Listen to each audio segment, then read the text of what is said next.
ఇప్పుడు నేను నూనె రొట్టెలు చేస్తున్నానండి. వేడి వాటర్ వేసుకోవాలి. కొద్దిగా రొట్టె ఎలా తయారు చేస్తారో ఇప్పుడు చూపిస్తా. ఇలా పిండిని మెత్తగా తడుపుకోవాలండి. తడుపుకున్న తర్వాత కొద్దిగా ఇలా తీసుకొని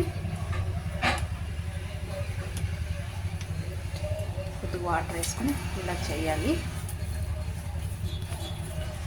చేసుకోవాలండి. ఇలా చేసిన తర్వాత నూనె ఇలా కనుక్కోవాలి.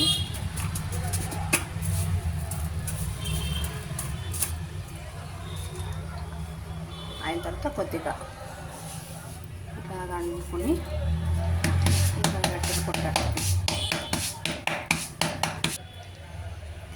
ఇంత వెడల్పు కొట్టుకోవాలండి. అయిన తర్వాత ఇలా పెంకులో వేయాలండి.